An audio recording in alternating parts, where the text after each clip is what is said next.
Bom dia, trabalhadores e trabalhadoras. Eu sou a Bárbara Batista, jornalista do Sindicato dos Metalúrgicos e Metalúrgicas de Betim Região. Na live de hoje, nós vamos falar sobre sobre as mobilizações populares que estão acontecendo pelo país e as negociações em andamento. Para tratar sobre esses dois assuntos, eu vou conversar com o presidente da entidade, Alex Custódio. Bom dia, Alex. Bom dia, Bárbara. Bom dia aí a todos e todas que nos acompanham semanalmente na live dos metalúrgicos. Bom, Alex, de que forma que o sindicato vem acompanhando essas mobilizações populares? Bom, é importante a gente ressaltar, né, que essas manifestações é um direito constitucional, é importante deixar isso muito claro, né? É um ato totalmente democrático, apesar de que a gente não pode deixar de falar que volta e meia a gente vê aí algumas ações do governo federal, né, que demonstra claramente uma tentativa de ruptura da democracia. E essas manifestações que estão acontecendo, a gente não pode deixar de falar que existem manifestações dos dois lados, né? Existem manifestações que apoiam o atual governo e existem manifestações que são contra o atual governo federal. Mas é sempre muito saudável e necessário, né? As manifestações, eu volto a dizer, é um direito democrático, sim, e o povo tem que continuar se posicionando. Perfeito, Alex. Bom, eu gostaria que você traçasse para a gente um paralelo sobre o antes e o depois, né, do atual presidente do Brasil. Algumas questões a gente precisa fazer uma análise mais aprofundada. Penso que é um tema bem complexo. A gente vai dar apenas algumas pinceladas aqui no dia de hoje, né? Mas penso que é de suma importância a gente continuar falando sobre isso. A gente já via dentro do nosso país um posicionamento do povo como um todo, né? De ser contra a política, para o povo tudo estava errado, até mesmo a grande mídia, né, fazia algumas movimentações que mostravam que a corrupção era um verdadeiro lamaçal, tudo que tinha na política era tudo muito errado. E quando o atual governo federal, o Bolsonaro, né, se prontificou a ser candidato a presidente, ele falava mais ou menos a língua do povo brasileiro, né? Pregava que seria tudo diferente, que seria o candidato perfeito, né, para o povo brasileiro. Pregava muito Deus, família e pátria, né? É importante frisar que havia sempre algumas contradições. Quem prega muito Deus, o Evangelho, não pode também fazer de duas formas, né? Você prega Deus, Jesus, mas prega também tortura, morte, etc. Existe um contraponto no posicionamento da mesma pessoa. Uma outra questão também, prega muito o nacionalismo, a pátria, né? E a gente sempre vê que a bandeira mais levantada por esse governo, né, em especial nas suas manifestações, são bandeiras de outros países, né? Bandeira de Israel, bandeira dos Estados Unidos, né? Ainda mais quando o Trump era o presidente, né, dos Estados Unidos. Então, não é tão patriota igual ele se dizia ser quando ele estava como candidato a presidente da República. Perfeito, Alex. Bom, e você poderia falar um pouco para a gente também, né, sobre a realidade dos brasileiros? Como está essa realidade aí nos dias de hoje? A realidade ela está bem trágica mesmo, sabe? E a gente não pode deixar de falar sobre isso. Eu penso que boa parte, né, do povo brasileiro deu voto de confiança no atual governo federal, apostava, né, que ele seria o novo entre aspas, né, porque querendo ou não ele já era parlamentar há 28 anos. Então, de novo, na política, ele não tinha nada, né? Mas boa parte do povo brasileiro exerceu o seu direito democrático de voto, apostaram as suas fichas, né, no atual governo federal. Governo federal esse que falava claramente nos seus programas de televisão, né, não nos debates, né, que ele não foi nenhum debate, mas nos seus vídeos, dizia, né, que o gás seria R$ 35 no governo dele. E o que a gente está vendo hoje é um gás que já ultrapassa R$ 100. Dizia claramente que a gasolina não passaria de R$ 2,50. E hoje, trabalhadores e trabalhadoras, estamos vendo aí uma gasolina R$ 6,20. Recordo, e espero que vocês também recordem disso, que a gasolina, quando estava R$ 2,19, a gente via manifestações ferrenhas, né, contra o atual governo federal daquela época, R$ 2,19. Hoje está R$ 6,20 e tem pessoas que não gostam que a gente reclama disso, sabe? Uma verdadeira aberração. Uma outra questão também, era muito dito, né, que ia haver um combate à inflação. Aí eu chamo, né, para a reflexão todos que estão nos acompanhando. Como que está o preço hoje dos alimentos básicos para a subsistência do povo brasileiro? Você vai no supermercado hoje, você consegue comprar tudo com tranquilidade, seu salário dá perfeitamente para você comprar tudo? Fica uma pergunta, e aqui não é com o intuito, né, de denegrir imagem de A ou de B, é de fazer uma reflexão, né, em qual patamar que nós estamos vivendo hoje. A gente não pode deixar de falar que hoje comer carne bovina, vamos dizer assim, né, é uma questão de luxo. Hoje uma carne de segunda está R$ 40 o quilo. E alguns anos atrás a gente conseguia ver, né, as pessoas fazerem churrasco com muita frequência. Importante ressaltar que o salário mínimo é R$ 1.100, né? Cesta básica. Qual que é o valor da cesta básica hoje? Uma outra questão extremamente alarmante, o nosso país voltou para o mapa da fome. São quase 120 milhões de brasileiros que vivem em insegurança alimentar. São quase 15 milhões de brasileiros e brasileiras desempregados.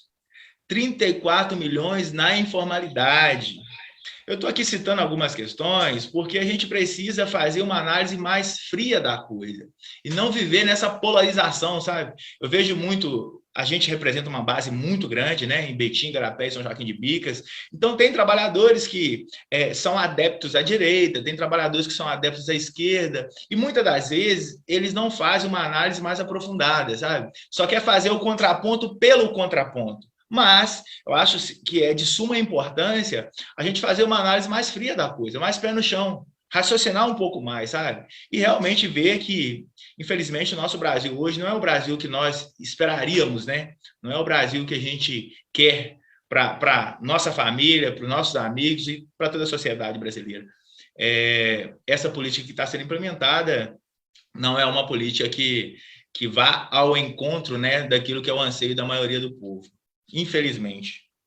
Alex, é interessante esse ponto que você aborda aí, né? Porque é muito mais do que uma questão aí de direita ou esquerda, é questão de necessidade básica, né, de subsistência. É o mínimo que a pessoa precisa para sobreviver, né?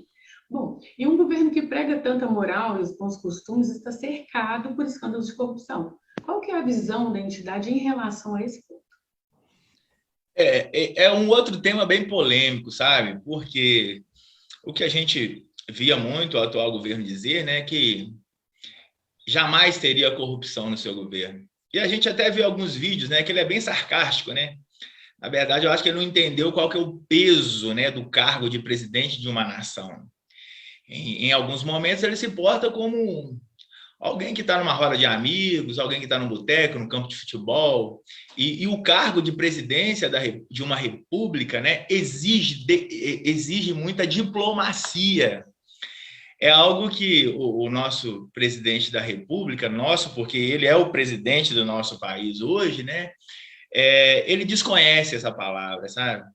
E em alguns vídeos ele até fala, vocês podem me xingar do que vocês quiserem, mas de corrupto vocês não podem me chamar.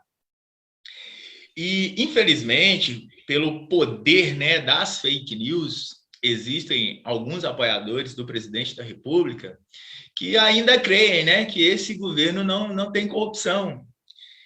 É algo bem complexo, porque as rachadinhas, que antes era apenas dos filhos, né, já tem indícios de rachadinhas do próprio presidente da República. O que foi os cheques, né, do Queiroz, o famoso Queiroz.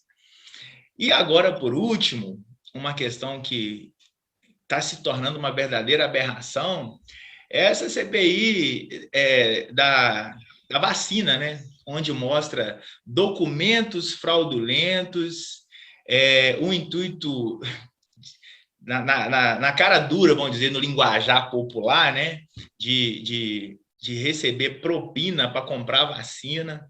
Então, são uma série de questões que a gente vê que não tem como dizer que não existe corrupção. A gente também não pode esquecer que no início desse governo, algumas pessoas que diziam, né, ter provas contra o governo, misteriosamente desapareceram. O Bebiano, por exemplo, é um cara que morreu do nada, ninguém mais falou nada e ficou por isso mesmo. Alguns delegados, em especial da Polícia Federal, que iniciavam algum tipo de investigação, era desonerado, era transferido. Parte da mídia que tenta denunciar alguma coisa é simplesmente, né, taxada como os piores palavrões do mundo, que ele gosta sempre de falar, sabe? Em resumo, não pode falar mal do atual governo, não pode citar a corrupção. Se você não pode falar, então realmente não vai existir. Então, dizer hoje que não existe corrupção no nosso país, infelizmente, é uma inverdade. Uma inverdade. Por tudo que a gente vê, todos os indícios, né, todos os documentos até, é importante frisar. Bom, vamos falar aqui do último fato, por exemplo, os documentos com relação, né, à compra entre aspas, né, da vacina, mostra falsificação grotesca. Em erro, a pessoa tentou escrever uma palavra, saiu outra, sabe? Erros grotescos de português e de inglês também, sabe? Então mostra assim que a quantidade de vacinas não batia com o que fala e com o que está no papel. Então é muito gritante. Infelizmente, esse não é o país que a gente quer. A gente realmente precisa de pessoas sérias, né, na frente do nosso país, e cabe à sociedade brasileira mudar essa triste realidade. Infelizmente, é uma triste realidade. Fato, Alex, eu até aproveito a sua fala aí, quando você fala dos profissionais de imprensa, né, para me solidarizar aí com a minha categoria, né? São os jornalistas que são atacados aí diariamente pelo atual governo federal.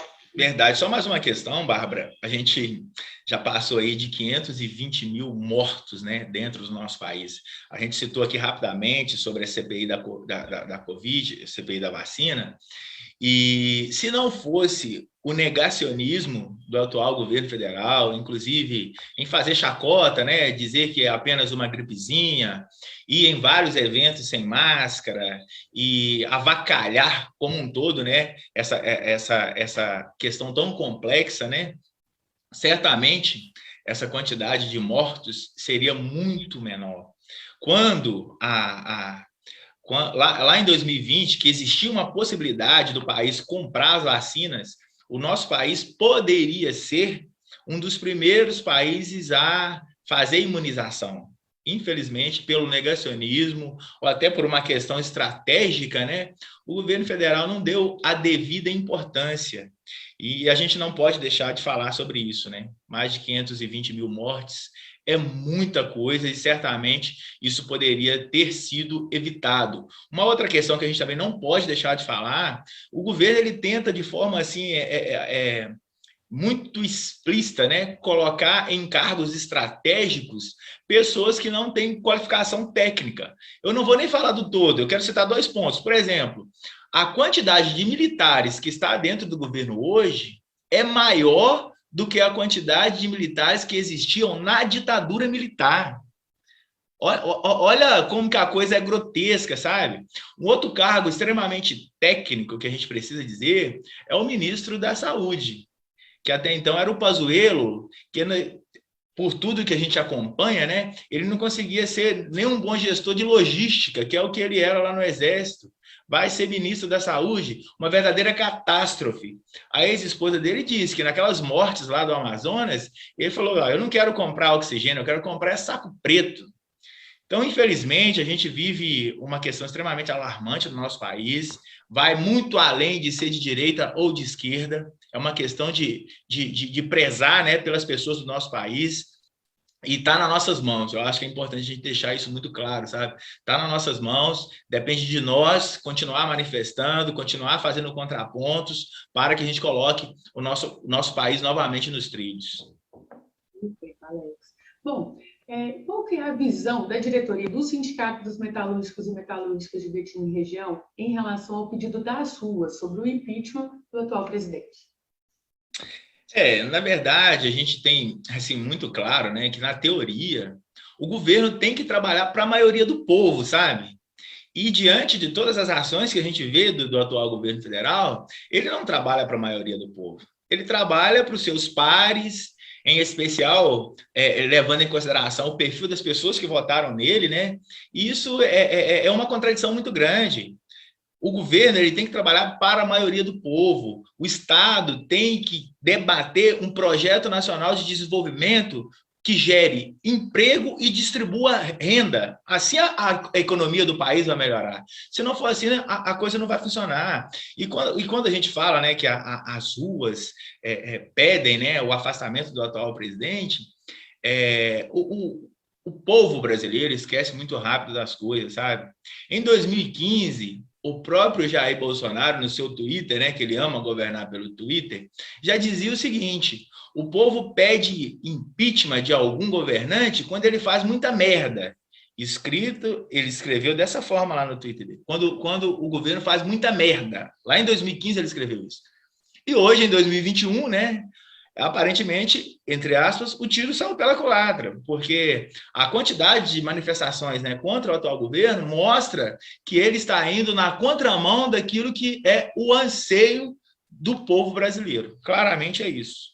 E não posso deixar de falar, né, que cabe o povo brasileiro exercer o seu poder, né, de democracia, exercer o seu direito de voto e votar, né, nas pessoas certas. 2022 está chegando, acho que vale muito a pena cada brasileiro e brasileira refletir, né, sobre o seu voto e continuar manifestando, dando a sua opinião para que seja feito à vontade da maioria do povo. Perfeita colocação, Alex. Bom, vou mudar um pouquinho o assunto, então, da nossa live. Vou falar, então, sobre as negociações em andamento.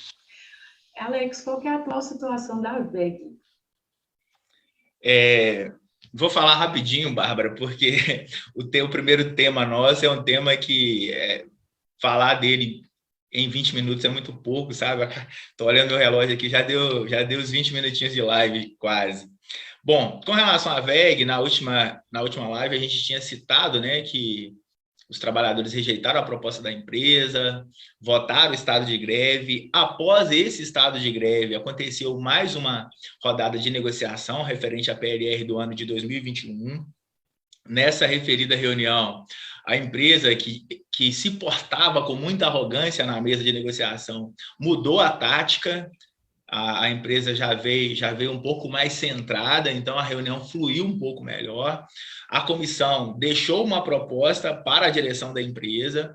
A direção da empresa ficou de avaliar essa proposta e agendar uma próxima rodada de negociação. Então, a diretoria, juntamente, né, com os trabalhadores, está aguardando aí um contato da direção da WEG para agendar uma próxima reunião para continuarmos, né, as tratativas da PLR do ano de 2021. Perfeito, Alex. E sobre a Sila, o que você pode contar para a gente? Bom, sobre a Sila, né, a PLR já foi consensuado, foi votado pelos trabalhadores. A negociação que está acontecendo agora é com relação ao acordo coletivo da Tabase, que a gente já falou mais de uma vez aqui, né, quais são os termos, etc. Aconteceu um bom avanço na negociação com a Sila com relação à CT da Tabase, né? A CT da Tabase e a Bono, obviamente, que estão juntos. Aconteceu um bom avanço, mas existem algumas pendências especificamente, creio que são 2 cláusulas com relação ao ACT e a questão do abono.